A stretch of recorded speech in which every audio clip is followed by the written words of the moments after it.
Greetings, everyone. I am Pete Pardo from Sea of Tranquility. Welcome to pick number nine, day number nine of my 31 favorite singers, frontmen, frontwomen who also happen to regularly play an instrument as well. So, kind of like that dual thing, multi-instrumentalist, vocalist. They're the main singer in the band, or one of the main singers in the band. They play guitar, bass, drums, keyboards, violin, saxophone, flute, ukulele, whatever. They're regularly up there, though, or in the studio, contributing musically and singing as well, right? So they do both, doing double duty. They're the front person, but they're also up there doing something else, whatever it might be, right? And singing at the same time. That's what they do. So today we got another good one. Had lots of good ones, a lot of good ones to come. So many great ones. This is like the choices available for this month are just absolutely insane how many there are to pick from and choose from. And I'm not going to remember all of them or choose all of them because you can't. Just trying to pick some of my favorites, right? So today, this is a guy who is an amazing singer, was an amazing singer, I should say.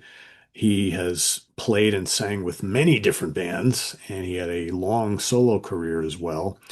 An amazing voice, an amazing bass player, also plays guitar too, but mostly known as a singer bass player. Let's bring to the stage, of course, the late, great Mr. John Wetton, formerly of King Crimson and Asia and UK and Roxy Music and Mogul Thrash and Uriah Heep and Wishbone Ash and Family, and who am I forgetting? I'm just amazing how many different bands he played with over the years. So many.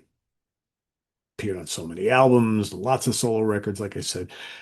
Amazing bass player. Maybe showed off his bass skills more early on, right? And then became known as more of a vocalist, but still played bass. But there's some early stuff in his career where his bass skills were really put to the test and really shine very brightly. And we're going to talk about those moments, those albums in just a second. But yeah, an amazing voice. One of my favorite singers in this thing called progressive rock, of course, with his time with King Crimson. He could do the straight pop stuff, right? Asia was kind of like pop prog, right? UK is kind of somewhere in between. And then all these, anytime like what little stuff he played on Uriah Heep was really good. The early Family stuff is good when his time in Family. He did the brief spin in Wishbone Ash. Wherever he shows up, as long as they let him do a little singing and a little playing, he makes magic, right? That's what it's all about. So, Wetton is my pick. Let's talk about the albums, right, that I'm going to pick. Again, lots to choose from. Let's turn the Prezi off. Lots to choose from, but I think this was kind of a no-brainer. There were really four or five that really came to mind right off the bat.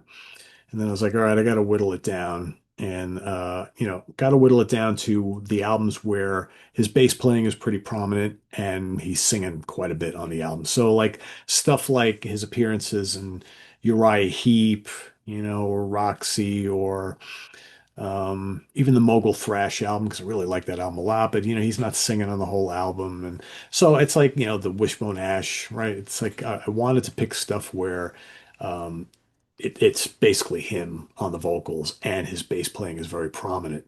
So I didn't choose any of the Asia albums. I like the Asia albums. He's singing amazing on them.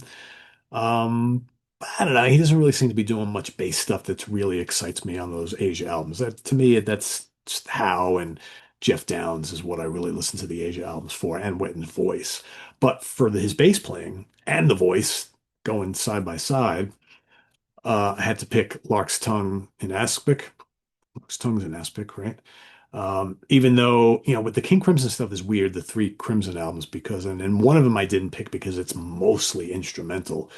I think there's only three vocal tunes on the whole thing. And, this and my next one are not all that different, but the vocals are absolutely amazing on here.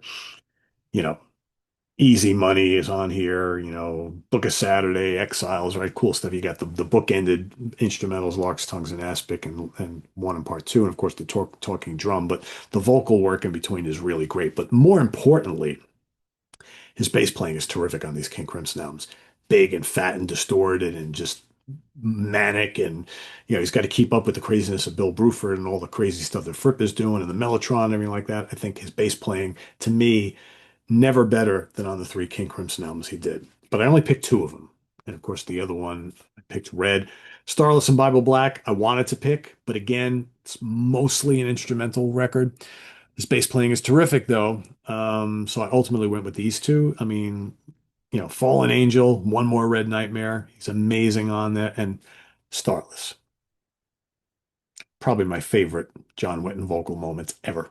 To me, Starless is kind of like my favorite Greg Lake vocal performance ever is Epitaph from the first King Crimson album. To me, Starless and Epitaph are two of the most gorgeous songs ever.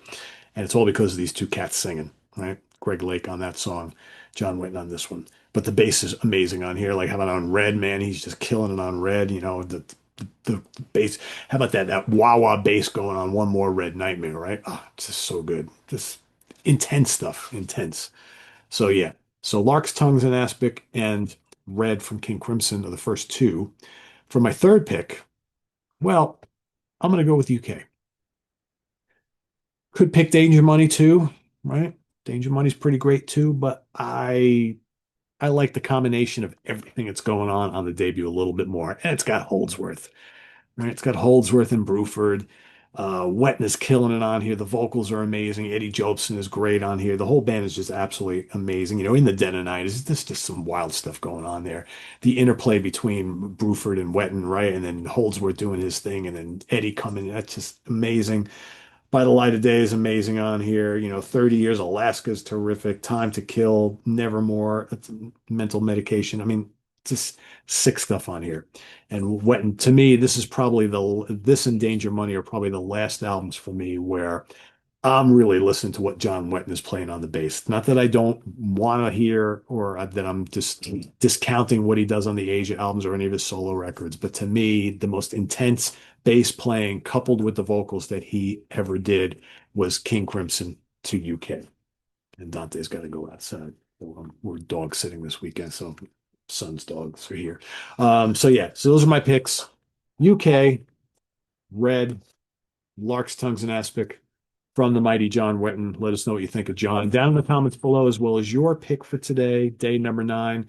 And we'll see you tomorrow for number 10. Stay tuned for the UK connection coming up in just a couple hours. Tomorrow we've got ranking the albums of Power Quest. Thanks to Simon Bray, the Bray dog. Is bringing that ranking tomorrow, and then we'll see you on Tuesday for In the Prog Seat. We're going to Sweden. Favorite bands from Sweden. Yes, I know. I'm coming. Relax. Chill out.